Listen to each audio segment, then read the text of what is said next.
All right, hello everyone. Welcome back to the On What podcast, where my goal is to make you say on what on in every episode with what I say.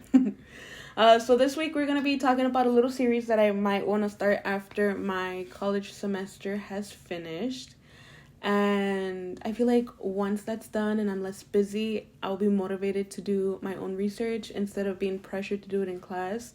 But I would also like to introduce you to a guest that I have, my sister Maya. Yay! All right, so thank you so much for joining me for another project and supporting my education. For those who don't know, Maya and I did another episode on my actual YouTube channel for my communications class. So thank you for helping on this one.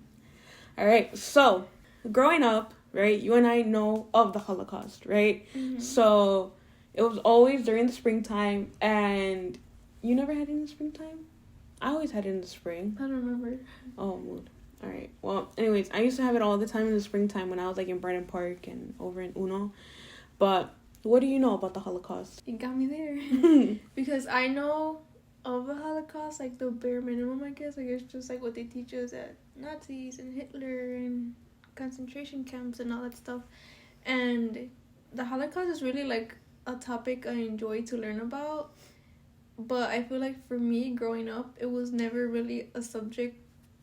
It wasn't really a topic where it was taught into detail. It was just kind of the basics over and over of things that I already knew. Yeah. So it was kind of okay, I already know this, but what else? What more? Yeah. And sorry, but The Boy in the Striped Pajamas is actually one of my favorite movies. Not because of the sad parts, but it's just I learned a lot, and it's just kind of sad to see makes you reflect and whatnot. But a lot of people hate that movie for representing the Holocaust. Well, yeah, but me, that I like to learn about it, is just interesting to me. Mm-hmm. Because you learn a lot and you get to reflect on how things have changed throughout the years. Well, kind of. So the reason I'm asking is because obviously you know that I've been doing my spring semester, and I have a class called the Intro to Holocaust Studies. So I got the opportunity to go a little bit more in depth of a lot of things. And with this series that I want to create is just kind of talking about different events that happened within the Holocaust that I've learned, and bring up Holocaust stories, because I feel as we get older in the generation, or as the years go by, a lot of the survivor stories do get lost in the information of it all in the interwebs on Beyonce's web internet. And I don't know, I just feel it's really interesting because during my class, during the time that I have attended class, I actually learned a lot more, that they were experimenting on twins, the way that they started executing people, side tangent. Do you remember when we go to Mexico and you hear como el tanque del gas, and they're like, llámanos? Mm-hmm. Okay, so they would have trucks like that, and that's how they would gas people on their way. Yeah, so it's just a lot of stuff that obviously we don't talk about, because I feel with high school and with elementary school, you can only go so far with that. But once you go to college, it's kind of you don't need a parent's permission to look at the movies or learn about that. But another side tangent. So you and I both went to Lakeview, right? And I had the pleasure of having Miss Hamilton for my world history. Did you have her? Yeah, I did. All right. So I wanted to give a little shout out to her, because I feel she was one of the really rare teachers that taught beyond the textbook. And obviously it's helped me because I feel well versed when it comes to world history, right now.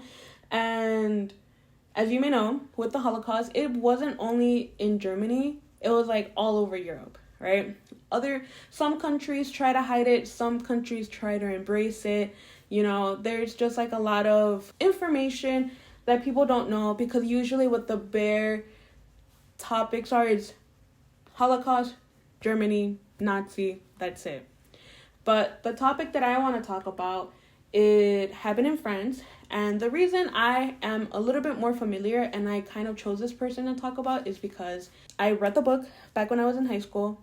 You know my love for France, and I just feel like with this kind of topic, I could be a little bit more passionate with it, especially because it's stuff that like I enjoy reading, and I enjoy history, and to have it about a country that I, like.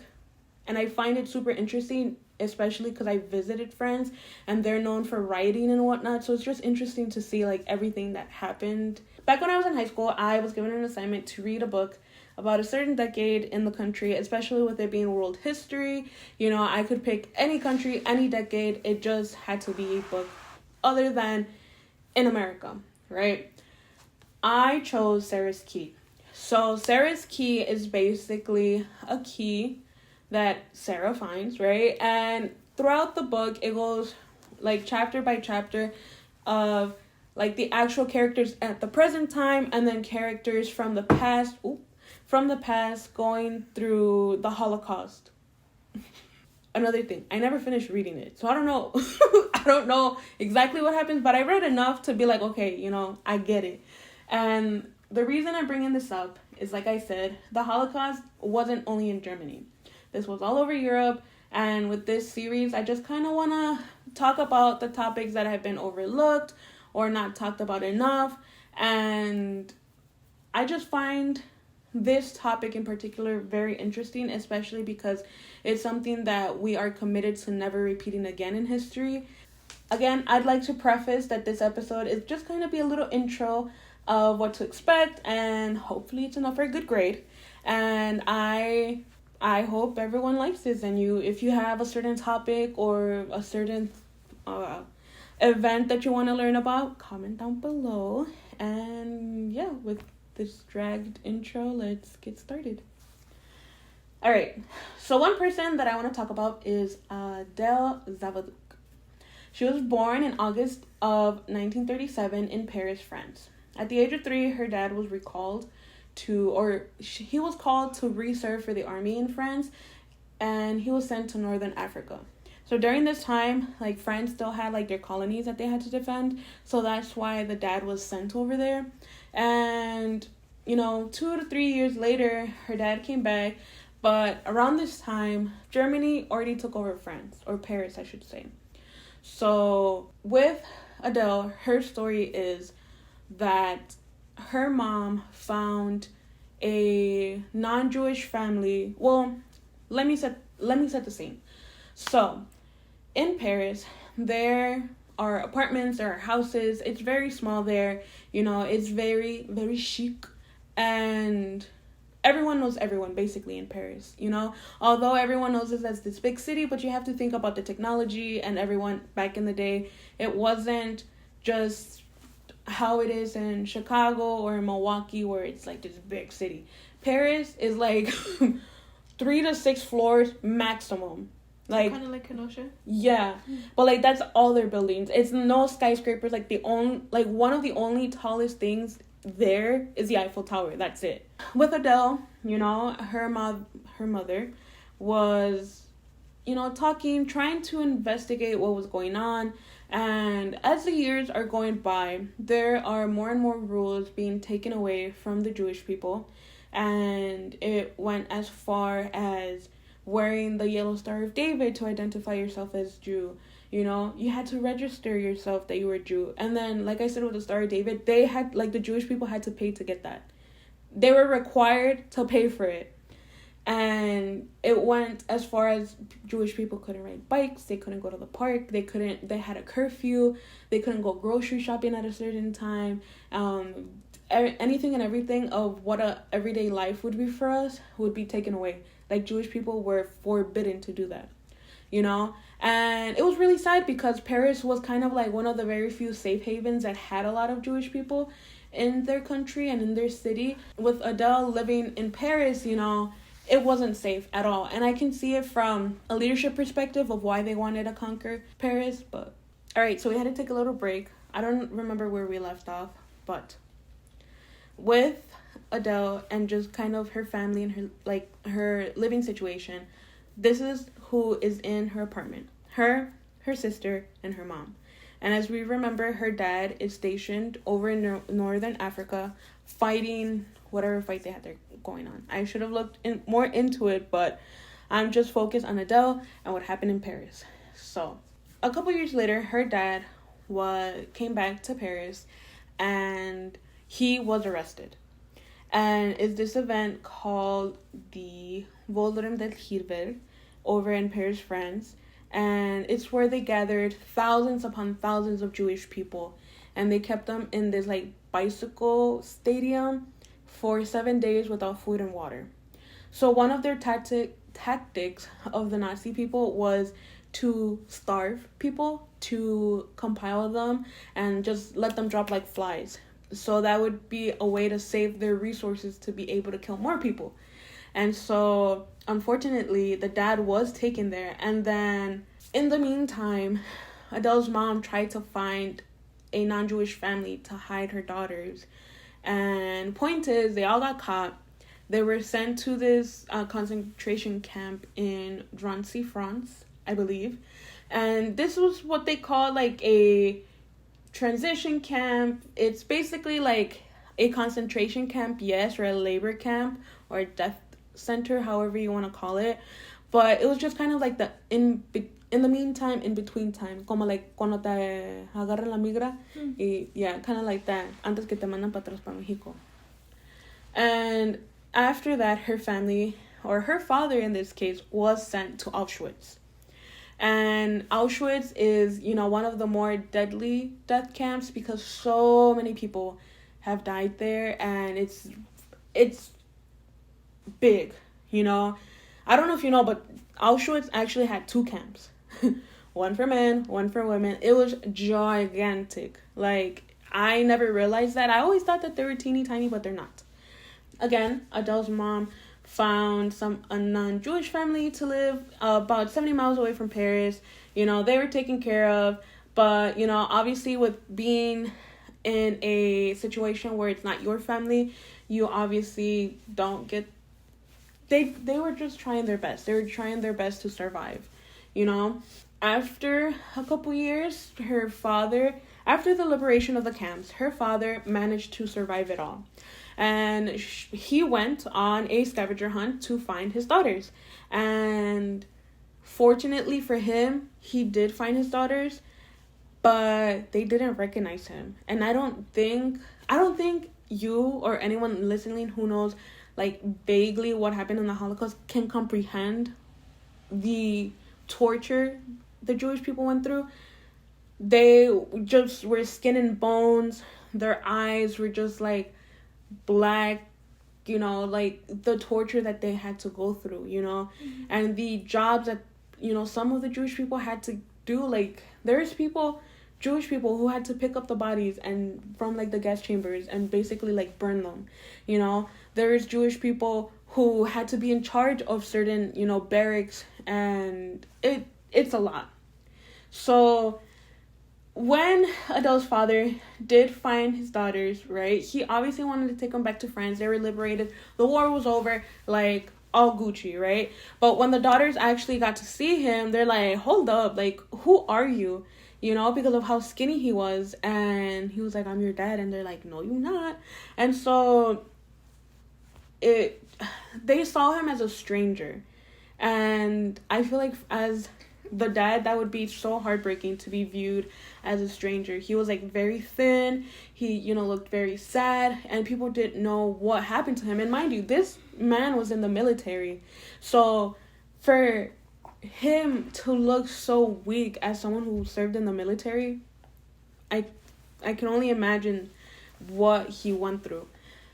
And it's so sad. Yeah.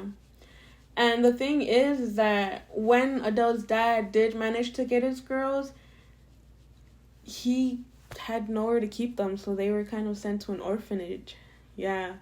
And I would like to learn more about what happened after the fact of the liberation, and like how people got back on their feet, because a lot of people came to America, a lot of people went back to like all these different countries, back to where they grew up and all this stuff. But to just be without anything, because they took everything away from you. Like, they would come in, right, take the house, and that's it. They would give it to a German family. Like, And so you couldn't come back and be like, this is my home, because you know, like the racism and like the discrimination, no one cared if that was your home.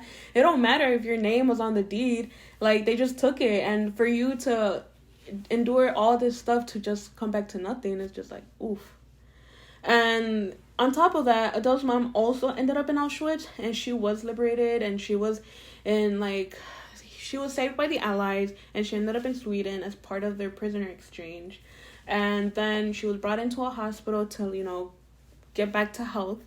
And, you know, once the mom was good enough, she went back to France and then found the girl's father and came to the orphanage with him and just kind of like rebuild the life and everything that they had before the war. Tell me why my girl Adele ended up in Argentina. A lot of Jewish people ended up in Argentina. Oh, I've never heard of that. Yup. That's weird. Yeah, well, not weird, but like interesting. Like shocking. Yeah. Like, you hear about most of them coming over here, like going to some other place, but like New York, No, they went to Argentina. A lot of people, and then on top of that, a lot of people who were a part of the Nazi party also ended up in Argentina. And so there's this whole thing where Argentina was just like not a safe space anymore for Jewish people because of like so much anti-Semitism that it just kind of felt like the pattern kept repeating. It's so interesting. Yeah. But anyways, after Argentina, Adele ended up coming to Chicago, actually. She had her family. I think one of her her grandkids, guess what her name is? Miriam. Maya. Oh. Yeah. Finally. Right? But guess when she passed away? Not that this is exciting news, but Maya and I love how the world is so connected. Guess when she passed away? On your birthday? No, close to my birthday, like January 23rd. Yup, in 2020. Oh, wow. Yup, like recent. Like 4 years ago, recent. Yeah. But now that we know a little bit about Adele, right? I want to go more in depth about El Veldrón del Jiver and Sarah's Key. So, according to Adele, France was divided into two sections, right? The north and the south. Because Paris was in the north, that was like occupied, that's where all the rules that I mentioned earlier applied. In the south, it was a little bit give or take. They were a little bit more liberated, quote unquote, but it felt similar to like the civil rights movement where black people were free and, you know, they had privileges, but everybody was side-eyeing them. That's the bombastic side-eye. Behind the scenes, the German leaders were trying to create this plan of how to get all the Jewish people all in one place, either un jalón, send them to basically go get killed. And the thing with that is it's just devastating, in all honesty, because a lot of people who were in French leadership participated in this. And I don't know if you know, but France is not that big. You know, you can drive from Paris to where I ended up with Tom in 5 hours. And that's all of France. All of France. So they basically managed to round up all of the Jewish people around France and basically, you know, transport them. And it's just crazy to think the numbers and the planning that went into this. One important event, obviously, that I mentioned was how Adele's dad was one of the first people captured and sent to the concentration camps in this event called El Veldrón del Jiver, right? This is where the Nazis gathered about 12,000 Jewish people in France and kept them in the bicycle stadium for 7 to 10 days. No food, no water, no bathroom, no resources, nothing. You know, it just people there not knowing what's going on, you know. They were just spreading lies about what was going to happen, but everyone knew pretty much what was going on. That they were gathering up Jewish people and they were doing something to them. Other people didn't believe that they were killing them off. Other people were just kind of ready to meet their fate. And other people were trying to escape, you know. And he was sent to, after Adele's dad was caught, he was sent to Darcy. After surviving all those days of starvation, he was sent there. And it was called a transit camp, like I mentioned, and it's basically like the holding cell before they sent you to one of the train stations to other concentration camps. You know, we all hear of Auschwitz, but there's more worse. The amount of concentration camps there was a lot. And so they had options, but a lot of people were sent to Auschwitz because Auschwitz was one of the more brutal ones. Mind you, it's so amazing to hear about this stuff, but when people actually like look into what happened, there's no record necessarily from the Nazi regime or anything like that with documentation of it. I had watched this movie named Conspiracy, and it was basically a meeting about what they call the final solution of killing the Jewish people. They destroyed everything. The transcript, they destroyed like the meeting notes, except one dude, que se creía fufurufu, he kept it, and that's how it was revealed that there is this whole meeting about what happened. Yeah. After the Holocaust and after World War II, right? And after all the countries were liberated, there has always been a like thick air when it comes to France participation with the Holocaust. Because, again, like I mentioned, a lot of French leadership did help the Nazi regime pull this off, basically. And so a lot of the French leadership, I think the Prime Minister of France was persecuted or executed. One of those words. But basically lo quitaron de leadership. It was someone else because he obviously failed France in that way. And a lot of things that people find interesting is that a lot of people don't know that France was taken over, you know, and in a way I had no clue that France was part of this. Yeah, and in a way, when you read about it, it just kind of hurts France's pride and everything because it's like it's France, the revolution, you know, like they're known for their riots, and so to be taken over like that is just, it's a lot, and I can understand why. But the reason I'm bringing this up is because I saw another documentary called, I can't remember, Rain and Fog, I believe, and it's a movie in the 1950s or in the 1960s where they go back to the concentration camps. And in one of the parts, it shows something known to France. I believe it's like the Eiffel Tower, something that they recorded in France. But the French government or someone big in France got involved and be like, yo, don't show that. Because they feel that strong about not being as known. Yeah.